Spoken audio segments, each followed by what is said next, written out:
Salut à tous, aujourd'hui on se retrouve pour la vidéo Book Haul de l'été 2021. On va commencer tout de suite parce que si vous voyez la pile de livres qui est juste à côté de moi, on en a pour un petit bout de temps.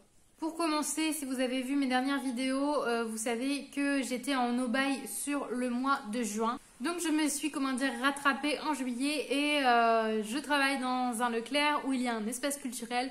Donc tout début juillet, je suis allée à l'espace culturel avec pour objectif de m'acheter des livres et ça n'a pas manqué. Le premier que j'ai acheté du coup en début du mois de juillet, c'est La nuit où les étoiles se sont éteintes de Nin Gorman et Marie Alino, publié chez Albin Michel. Et ce livre, je l'attendais tellement. J'adore Nin que je suis depuis une éternité sur YouTube, même si à mon grand désespoir, elle a arrêté les vidéos. J'ai d'autres de ses livres dans ma bibliothèque que je n'ai jamais commencé.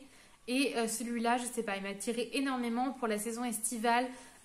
C'était vraiment la couverture qui m'a attirée et puis un petit peu l'histoire du road trip. Donc pour le résumé, on va retrouver Finn, un jeune homme qui est au lycée. Sa mère est en prison et il essaye de faire comme il peut pour remonter la pente parce que cette épreuve elle est très très difficile pour lui. Donc il se drogue, il fume, il voit des filles, etc. On nous dit dans le résumé qu'il va faire une certaine rencontre et que ces rencontres vont éclairer sa route un peu comme les étoiles. Je pense que c'est une très jolie histoire qui va nous apporter beaucoup de réflexion et beaucoup d'émotions. Je l'ai commencé, pour ne rien vous cacher, c'est ma lecture en cours.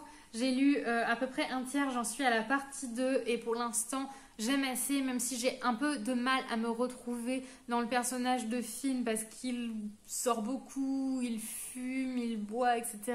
Il a des penchants adolescents que je n'avais pas à l'époque, donc j'ai vraiment beaucoup de mal à me retrouver là-dedans. J'espère que la suite sera un petit peu plus intéressante. Pour le moment, l'écriture, elle est très douce et très fluide, donc ça c'est pas mal. C'est plus au niveau du caractère du personnage que j'ai un peu plus de mal à me retrouver, mais on verra ce que ça donne pour la suite. Toujours de mes achats à l'espace culturel, vous voyez que j'ai même pas enlevé encore le ruban là. J'ai acheté King of Scars, je savais que je voulais les lire, je n'ai toujours pas fini Six of Crows d'ailleurs, il me reste le dernier tome à lire et ensuite enchaîner sur cette duologie là.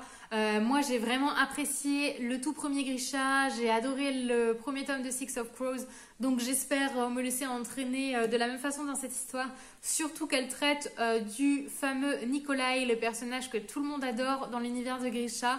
J'ai vraiment hâte de voir la suite, ce que ça va donner pour ce personnage, parce que c'est vrai que dans le dernier tome de Grisha, on nous laisse un petit peu sur notre fin avec lui. Donc voilà, ça a l'air très prometteur. Je voulais absolument les avoir pour les lire dès que j'aurai fini le deuxième tome de Six of Crows. Ensuite, j'ai acheté celui-là, donc c'est de l'auto-édition et je l'ai eu via une campagne Ulule.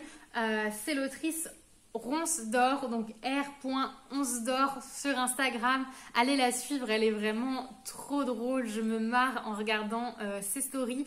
Elle écrit actuellement un autre roman et en fait je l'ai découvert grâce à Kimi Collection qui nous présentait un autre de ses romans qui s'appelle Masse, qui est quelque chose, la couverture est bleue sublime en format relié et je voulais me le procurer sauf que il est introuvable en relié et je ne voulais pas la version brochée. Donc j'ai vu qu'elle était sur ce projet de réédition. On est sur une histoire de fantasy avec une démone qui est une succube apparemment, un homme et le résumé nous dit simplement un homme, une démone, lequel triomphera de l'autre. Ça me suffit, je sais que c'est dans un univers un petit peu médiéval, la couverture est sublime et en plus de ça, étant donné que j'ai lu via une campagne Ulule, il est dédicacé et ça fait toujours extrêmement plaisir, n'est-ce pas? Et puis c'est un très très beau relié pour de l'auto-édité. Alors elle était un petit peu déçue des dorures qui sont en effet un petit peu plus grossières que sur la version précédente. Je crois que je vous éblouis pas mal avec le doré justement. Mais je le trouve quand même très joli, du plus bel effet dans la bibliothèque et j'espère de tout cœur que je vais beaucoup l'aimer. Ensuite, j'ai fait mon achat du trimestre chez France Loisirs et je me suis laissée tenter par Trilogie d'une nuit d'hiver qui est un tome intégral de Catherine Arden. J'ai absolument pas lu le résumé, je sais que c'est un petit peu une inspiration russe ou quelque chose comme ça. Ça m'a un petit peu fait penser à Grisha quand j'ai vu les commentaires parce que j'ai beaucoup adoré l'ambiance. Il était assez encensé sur Livre Addict avec des propos plutôt élogieux. Donc je me suis dit, toi tu viens dans ma pile à lire, ça sera une lecture d'hiver parfaite. Donc voilà, je me le garde de côté. Après, l'inconvénient avec les intégrales de chez France Loisirs, c'est qu'ils sont très très mous Le papier est pas très épais et les couvertures sont pas très épaisses non plus, donc ouais, ils se tiennent pas très bien, ça peut mal vieillir, mais bon, pour le prix et d'avoir une intégrale, la couverture est très jolie, ça me suffit. Ensuite, à la fin du mois de juillet, Gladys est venue chez moi et elle n'est pas venue les mains vides, elle m'a offert 2 livres, oui, 2 livres, elle est complètement folle. Le premier, et elle me l'avait dit, c'était Rosen de Laetitia Danae. Il est très joli pour un format j'ai lu, je trouve. J'ai un petit peu de mal parfois avec les poches de j'ai lu, mais celui-là est très mignon. C'est de la fantaisie orientale et je n'en sais pas plus. Je sais qu'elle l'a également. Elle avait gagné un concours, elle l'a reçu 2 fois, donc elle m'a demandé si je le voulais et je lui ai dit bah pourquoi pas, on pourra le lire ensemble comme ça. Donc voilà, de la fantaisie orientale, je n'ai encore jamais mis le pied dedans. J'espère me lancer un jour. Je ne sais pas si je commencerai par Rosen ou par autre chose. En tout cas, celui-là, c'est une duologie, donc c'est pas mal à savoir. Et pour savoir si on aime le genre également. Le deuxième livre qu'elle m'a offert, dont on entend beaucoup parler en ce moment sur Instagram, c'est La vie invisible d'Adi Larue de V.E. Schwab chez Lumen. Je voulais beaucoup me l'acheter, mais j'attendais un petit peu. En général, quand il y a beaucoup de hype autour des bouquins comme ça qui viennent juste de sortir, je m'éloigne un petit peu. Pour autant, l'histoire avait l'air bien sympathique. Beaucoup de gens ont eu des gros coups de cœur dessus, donc voilà, je suis très contente qu'elle me l'ait offert et j'espère qu'on pourra le lire ensemble parce que l'histoire a l'air vraiment folle. En fait, c'est une fille qui fait un pacte avec le diable en échange de l'immortalité. En fait, personne ne se souvient d'elle. Sur le coup, je pense qu'elle ne se rend pas compte des conséquences que ça peut avoir, mais je pense que l'histoire, le côté philosophique, le côté humain et expérience que ce livre peut nous amener peut être très intéressant. Ouais, j'ai vraiment hâte de me lancer dedans. Ça peut être une lecture très sympa. Il est pas mal épais quand même, hein. Mais oui, j'ai vraiment hâte de le voir. Surtout que là, je viens de lire Une nuit de 1714. J'aime beaucoup les histoires qui se passent un petit peu dans le temps. Donc j'espère que ça sera très bien retransmis. Et il me tarde de le lire, mais ce ne sera pas pour tout de suite. On continue. Je suis tombée à l'espace culturel du Leclerc où je travaille sur Dry de Neil Chesterman et Jarrod, qui doit être son fils, il me semble. Et en fait, ce qui m'a fait craquer, c'est le prix découverte de 9,90. J'ai adoré Neil Chesterman dans la trilogie La Faucheuse. Et l'histoire de Dry, c'est, si j'ai bien compris, une dystopie où l'eau disparaît de la surface de la Terre et toutes les conséquences que ça peut avoir sur l'homme. Donc je suis très intéressée par ce roman, comment ça va être traité, parce que je suis intéressée par l'écologie, l'environnement et tout ça, et je sais qu'on n'est pas loin d'approcher de grandes catastrophes et qu'on en vivra probablement notre génération. Donc de lire des romans d'anticipation comme ça me dit beaucoup. C'est très alarmiste quand même, mais ouais, ça me tente énormément. Voilà, donc Dry, c'est une histoire sur la disparition de l'eau de la surface de la Terre. Donc très hâte de me lancer dedans, surtout pour le prix, pour un brochet 9,90, c'est vraiment super intéressant. Ensuite, Gladys va être fière de moi. J'ai eu une expérience malencontreuse avec ce livre lors du challenge des terreurs au mois de mai. Il s'agit du livre Perdu des sortilèges de Deborah Harkness, que j'ai écouté en livre audio beaucoup trop rapidement et beaucoup trop dans l'euphorie du challenge. Je n'ai pas du tout aimé la version audio de par la narratrice, je pense, parce que j'ai réécouté des histoires lues par elle et ça passe moyennement. Du coup, vu l'engouement que cette saga a, je me suis dit il faut que je lui redonne une chance en version papier et je l'ai trouvé sur Vinted. Il y a vraiment pas mal de cette édition sur Vinted. Je voulais pas avoir avec l'image de la série qui est sortie dernièrement, je voulais vraiment l'image originale. Donc voilà, je l'ai trouvé et je pense lui redonner une chance lors du challenge de Gladys sur le mois d'octobre. Et si vous voulez le résumer, on va suivre Diana Bishop, qui est une sorcière mais qui utilise très peu ses pouvoirs finalement. Ça l'intéresse pas trop jusqu'au jour où pour ses études elle va mettre la main sur un ouvrage d'alchimie et à partir de ce moment-là de nombreuses créatures arrivent en ville et ça va créer un précédent jamais connu. Il va lui arriver plein de péripéties et elle va rencontrer un vampire dont elle va tomber amoureuse et on va suivre leurs péripéties. Donc moi, ce que j'avais pas trop apprécié, c'est la façon dont ils tombent amoureux et leur histoire d'amour à proprement parler qui me semblait complètement farfelue. et je trouvais que c'était un premier tome très plat, mais c'est aussi introductif et si j'ai envie de lui redonner une chance, c'est bien pour découvrir la suite de la trilogie. Ensuite, c'est parti pour celui-là. Donc, c'est un roman auto-édité. Il s'appelle Un banc pour deux de Christian Lemeur que j'ai rencontré dans un Cultura à côté de chez moi. Elle faisait une séance de dédicace.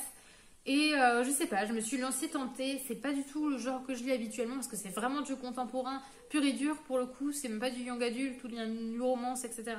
Et je me suis laissée tenter. Ça parle de l'omniscience et de l'omniprésence du téléphone portable dans les relations aujourd'hui.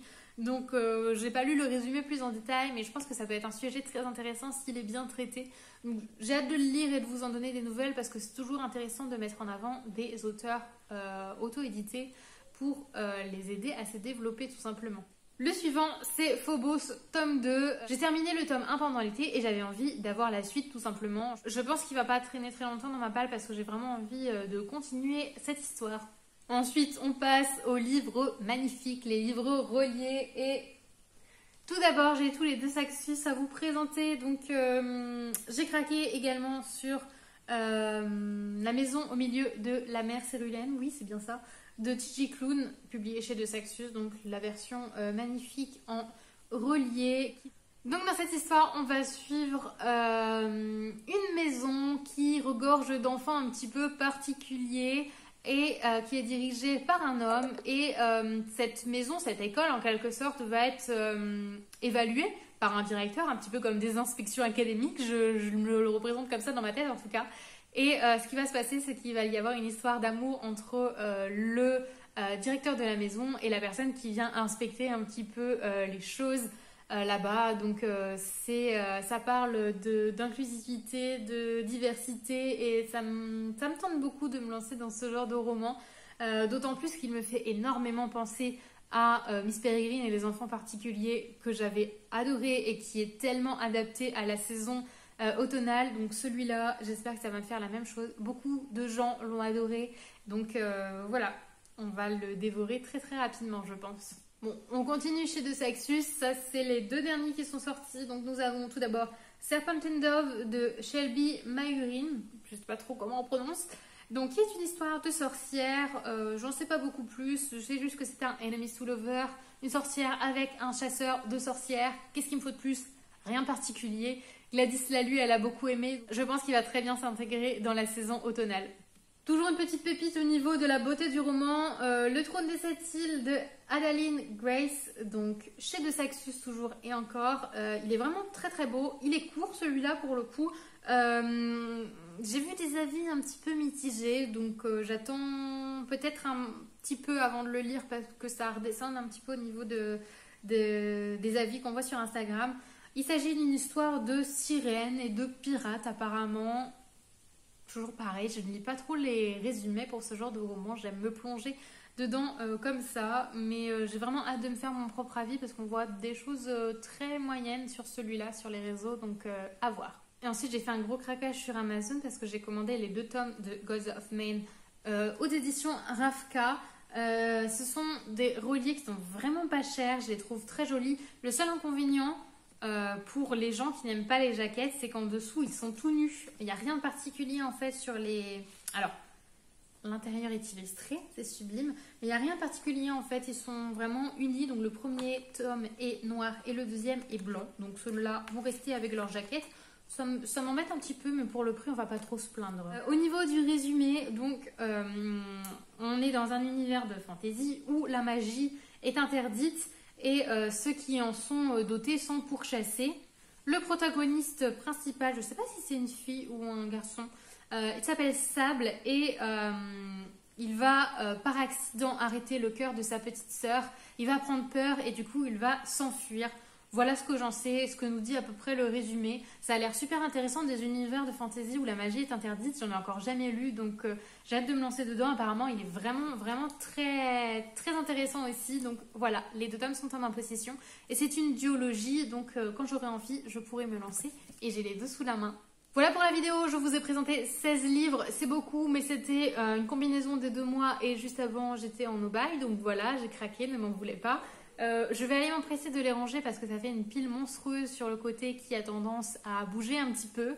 Donc je vais ranger tout ça et puis je vous retrouve très vite pour une prochaine vidéo qui sera sur le Pumpkin Autumn Challenge. J'ai hâte, j'ai hâte. À très vite!